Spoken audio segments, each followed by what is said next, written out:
இவ்வளவு பாதுகாப்பா இருக்கக்கூடிய ஒரு பாராளுமன்ற கட்டிடத்துக்குள்ள ஒரு எளிமையா போய் வந்து கலர் புகையை வீசி அன்னைக்கு வந்து அவன் கலர் புகையை வீசினதுக்கு பதில விஷப்புகையை வீசியிருந்தா எத்தனை பேர் செத்துருப்பானுங்க அதுல. இவ்வளவு இருக்கின்ற பொழுது உள்ளே போக முடியும் என்றால் நாளைக்கு நம்மளை கொல்வதற்கு வந்து யாருனாலும் உள்ள நுழையலாம். இல்லை 20 லட்சம் கோடியை கொண்டு போய் கொட்டி வந்து புதிய பாராளுமன்றத்தை வந்து திறந்து வச்சிருக்கீங்க.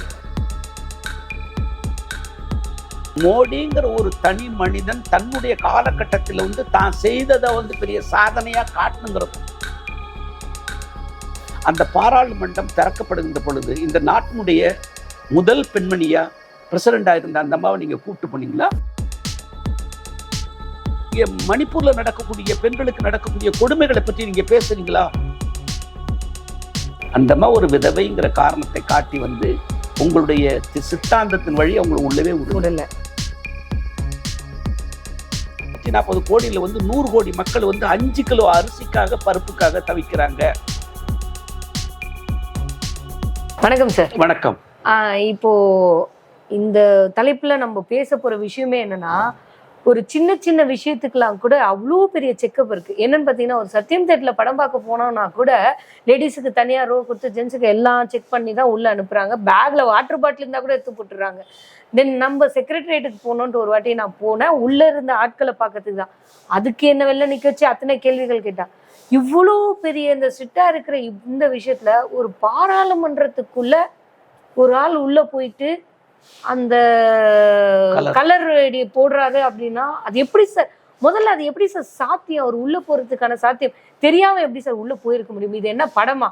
சங்கர் பண்ண பிரம்மாண்ட செட்டுக்குள்ள அடி ஓட்டையில இருந்து ஒருத்தர் உள்ள போயிட்டாரு அப்படின்னு சொல்ல முடியுமா? இல்ல டைரக்டர் கதையில எழுதியிருக்காருங்க அவங்க 4 பேர் உள்ள போனோன்ட்டு அதனால போயிட்டாங்க அப்படின்னு சொல்ல முடியுமா? இது எவ்வளோ ஒரு கஷ்டமான ஒரு விஷயம் இல்லை சார்?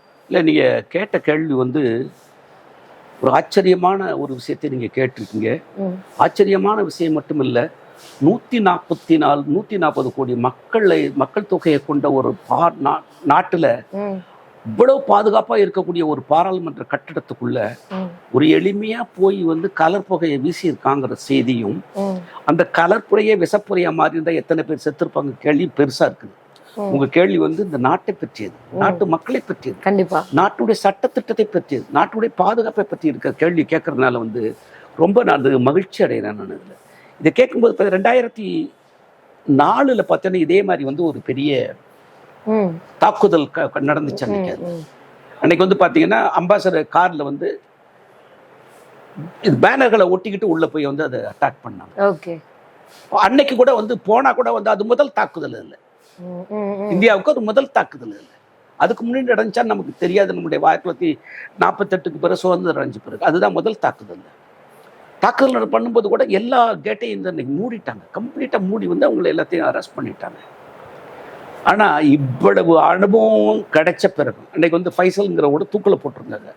அன்றைய அந்த தூக்கில் போட்டனாலோ இல்லை அந்த 2004 நினைவு நாள் தான் நேற்று அந்த நிகழ்ச்சி நடந்தது.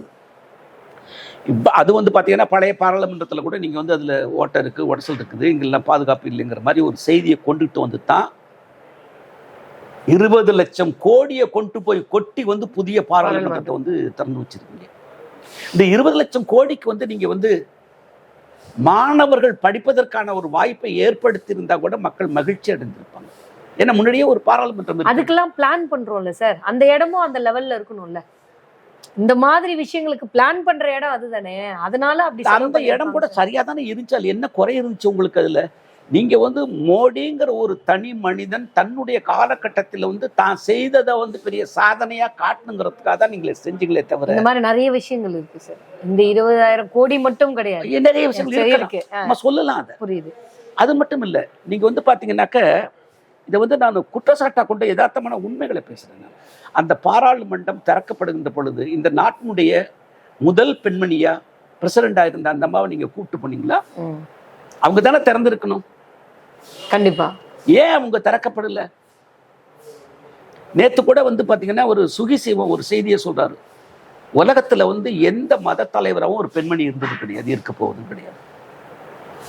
அது கிறிஸ்தவ மதமா இருக்கட்டும், அது இந்து மதமா இருக்கட்டும், ஒரு பெண் வந்து சங்கராச்சாரியர் ஆயிட முடியுமா? முடியாது, ஆகவே முடியாது. ஒரு பெண் வந்து ஃபாதரியர் ஆயிட முடியுமா? முடியவே முடியாது. புரியுதுங்களா? ஆனால் வந்து இதையெல்லாம் உடைத்து விட்டு ஒரு பெண் வர வேண்டிய இந்திரா காந்தி இருந்த காலத்திலிருந்து இந்திரா காந்தி உலகத்துக்கே ஒரு தலை சிறந்த பெண்ணாக இருந்தாங்க. ஒரு சிங்க பெண்ணுங்கிற மாதிரி தான் வந்து பதிவு பண்ணப்பட்டவங்க. அந்த பாராளுமன்றத்தை கட்டடத்தை திறக்கின்ற பொழுது நீ என்ன செஞ்ச? அந்த மாதிரி ஒரு விதவைங்கிற காரணத்தை காட்டி வந்து உங்களுடைய சித்தாந்தத்தின் வழி அவங்களை உள்ளவே விடல. அப்போ வந்து இந்த பாராளுமன்றம் சரியில்லைன்னு தானே அதை பண்ணுனீங்க. அப்ப அதுல எல்லாம் இந்த மாதிரி லூப் கோல்ஸ் எல்லாம் இல்லாம தானே பண்ணிருக்கணும். கண்டிப்பா இன்னைக்கு வந்து இவ்வளோ பாதுகாப்பான ஒரு நாடு, நான் மறுபடியும் பயத்தோட சொல்றேன். நான் அதுல அன்னைக்கு வந்து அவன் கலர் புகையை வீசினதுக்கு பதில விஷப்புகையை வீசியிருந்தா எத்தனை பேர் செத்துருப்பானுங்க. அதுல திங்க் பண்ணி பாருங்க. மோடியும் அமித்ஷாவும் இருந்திருந்தாக்கா என்ன நடந்திருக்கும்? இவ்வளவு வந்து ஒரு தவறான ஒரு அணுகுமுறையா அந்த பாராளுமன்றத்தில் இருக்கு, அந்த கட்டடத்துல இருக்குது. அங்க பணி செய்யக்கூடியவர்கள் செய்கிறார்கள் என்கின்ற போது நம்ம எவ்வளவு ஏமாண்டியா இருக்கிறோம், இழிச்சவாயனா இருக்கிறோம், சட்டத்தை வந்து மதிக்காம இருக்கிறோம், சட்டத்தினுடைய அந்த அந்த அந்த ஓட்டைகளை இதெல்லாம் வந்து பார்க்கும்போது ரொம்ப நமக்கு பயமா இருக்குது. அதுல உள்ள போனவன் வந்து ஒரு செய்தியை சொல்றான், எதேச்சாதிகார ஆட்சி ஒழிகங்கிற மாதிரி தான் அவன் சொல்லிட்டு வரான். இப்ப மோடி ஆட்சி எதேச்சாதிகார ஆட்சின்னு சொல்றாங்களா? சொல்றாங்களா? அதான் கேள்வி. சொல்றாங்களான்னு கேட்கறதுக்கு பதில் சொல்லுங்க. சொல்றாங்க தானே? அதுதான் சொல்றாங்க. அததான் சொல்ல வர்றாரு அவரு. ஏன்னா நீங்க மணிப்பூர்ல நடக்கக்கூடிய பெண்களுக்கு நடக்கக்கூடிய கொடுமைகளை பற்றி நீங்க பேசுறீங்களா? கேட்கறாங்கல்ல. இந்தியாவுல பெண்களுக்கு பாதுகாப்பு இருக்காங்கிற செய்தியை பேசுறாங்கல்ல. எந்த நிகழ்ச்சிக்கு வந்து நீங்க வந்து உங்களுடைய பிரசிடென்ட் அவர்களை கூப்பிட்டுக்கிட்டு போறீங்க பிஜேபி ஆட்சிக்கு வந்த பிறகு? இல்லவே இல்ல. அப்படி இருக்கின்ற பொழுது இந்த பாராளுமன்றத்தில் இன்னைக்கு வந்து உள்ளே போய் வந்து அந்த விஷ புகையை வீசியது, அந்த கலர் புகையை வீசியது வந்து இந்திய நாட்டினுடைய பாதுகாப்புக்கு மிகப்பெரிய அச்சுறுத்தல். கண்டிப்பா அச்சுறுத்தலா இருந்திருக்குது. அதுல இதை வந்து நீங்க வந்து காங்கிரஸ்காரன் பேசினா அரசியல் நீங்க இதுல பேசிதான் ஆகணும். யாராச்சும் ஒருத்தன் பேசிதான் இல்ல, அவன் ஆட்சியில் இந்த மாதிரி நடந்திருந்தா நீங்க என்ன செஞ்சிருப்பீங்க? அவனை நேரம் எல்லாத்தையும் கூட கொளுத்திருந்தாலும் கொளுத்திருப்பீங்க, அங்கங்க பண்ணிருப்பீங்க. இல்லை, இன்னைக்கு நீங்க செய்யக்கூடிய தவறுகள் வந்து 140 கோடி மக்களுடைய பாதுகாப்புக்கு வந்து ஒரு கேள்விக்குறியாக்கி இருக்கீங்க. யார் பொறுப்பேற்றுக்கணும்? பொறுப்பேற்றுக்கணும் இல்லையா?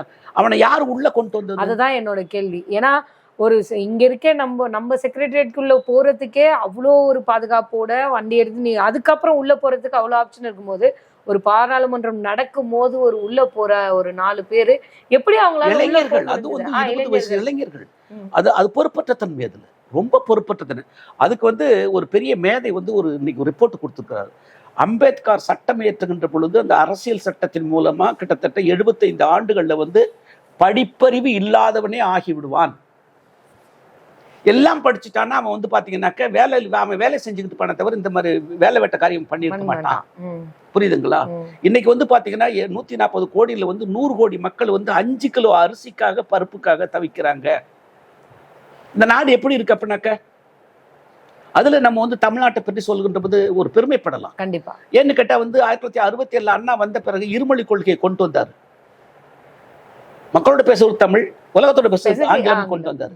இன்னைக்கு தமிழ்நாட்டில் வந்து கிட்டத்தட்ட 17 மெடிக்கல் 17 வந்து இன்ஜினியரிங் யூனிவர்சிட்டிஸ் இருக்கு. 36 டீம்டு யூனிவர்சிட்டி இருக்கு தமிழ்நாட்டில். ஒரு வருஷத்துக்கு வந்து கிட்டத்தட்ட 7 லட்சத்துக்கும் மேற்பட்ட வந்து கிராஜுவேட்ஸ் வெளியே வர்றான். அத்தனை பேர் என்ன செய்யறான்னு சொன்னா உலகம் முழுதும் இன்னைக்கு வந்து தமிழர்கள் வந்து தெலுங்கு, அதாவது தென் மாவட்டத்தை சேர்ந்தவங்க, தென் மாநிலத்தை சேர்ந்த அத்தனை பேருமே இன்னைக்கு வந்து வேலைக்கு போயிட்டான். எல்லா நாடுகள் 247 நாடுகள்லையும் இந்த பகுதியிலேருந்து வேலைக்கு போயிட்டாங்க. சுத்தானுங்களா? வடநாட்டில் இருந்தானே இங்கே வந்து கடப்பறிக்க வந்திருக்கான், ரோடு போட வந்திருக்கிறான். இங்கேருந்து எனக்கு தமிழ்நாட்டில் இருக்க வேலைச்சு ரோடு போடுறான் அன்னைக்கு சொல்ல முடியுமா? அதில் ஏன்னு கேட்டா நீங்க வந்து மக்களுக்கு இந்துத்துவ கொள்கையின்படி முட்டாளாக்குவதை விட அவனுக்கு அறிவை கொடுங்கள். அம்பேத்கர் சொன்னபடி அறிவை கொடுத்து அவனை பெரியவனாக்குங்கள். இன்னும் வந்து 5 கிலோ அரிசிக்காக அவனை வந்து வாழ்நாள் வந்து வாழ வைக்காதீங்கிற செய்தியை சொல்வதன் மூலமா தான் எதேச்சாதிகார ஆட்சி வரக்கூடாது அப்படின்னு சொல்றான். இப்ப அவங்கள பிடிச்சாங்களா இல்லையா? அவங்க யாரு பிடிச்சிட்டாங்க? அவங்க ஒரு பிஜேபி எம்பி, அது மைசூருடைய பிஜேபி எம்பியின் மூலமா தான் உள்ள போயிருக்காங்க. அப்போ வந்து ஒரு எம்பி மூலமா கையெழுத்து போடுகின்ற போது என்ன, நான் கூட உள்ள போயிருக்கிறேன். நீ வந்து இப்ப நீங்க பாராளுமன்றத்துக்குள்ள வரணும்னா நீங்க என்னுடைய பிளட் ரிலேஷனா இருந்தா மட்டும்தான் கையெழுத்து போடணும். உங்க பிளஸ்னுடைய இது கூட நீங்க சொல்லணும், பி பாசிட்டிவா ஏ பாசிட்டிவா சொல்லணும். இவ்வளவு இருக்கின்ற பொழுதும் உள்ளே போக முடியும் என்றால் நாளைக்கு நம்மளை கொல்வதற்கு வந்து யாருனாலும் உள்ள நுழையலாம் இல்லை, வரலாம் இல்லையா? இது வந்து இந்த ஆட்சியினுடைய அலங்கோலமான ஒரு நிலை.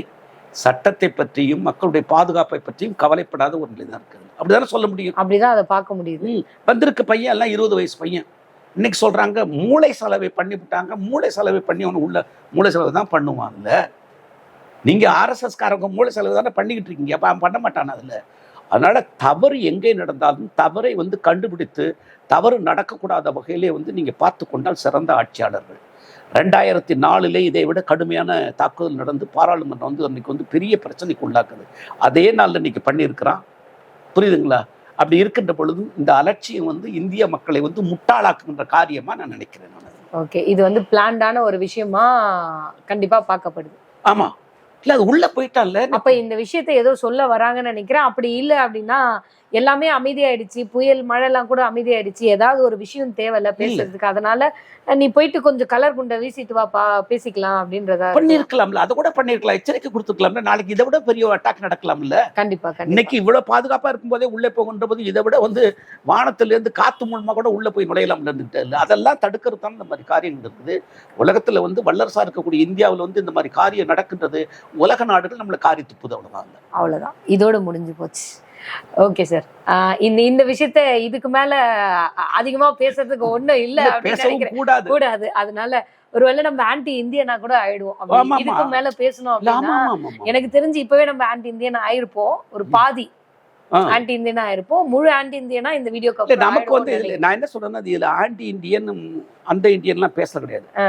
நான் சொல்லக்கூடியது 140 கோடி மக்கள் தொகையை கொண்ட உலக வல்லரசா இருக்க ஒரு நாட்டில் 2004 இதே மாதிரி ஒரு அனுபவம் கிடைச்சிருக்கின்ற போது அந்த அனுபவத்திலிருந்து பாடத்தை எடுத்துக்கொண்டு மறுபடியும் நடக்காத வகையில் நீங்கள் செய்திருந்தால் மகிழ்ச்சி இருக்கும். நான் மறுபடியும் அக்கறையோடு சொல்றது கலர்புகை வீசியதுக்கு மேல விஷப்புகை வீசியிருந்தால் எத்தனை பேர் செத்துப்பாங்க அந்த பாதுகாப்புலேருந்து நான் பேசுறேன். ஓகே சார், என்னோட இந்த கேள்விக்கு தெளிவான உங்களோட பதிலுக்கு மிக்க நன்றி.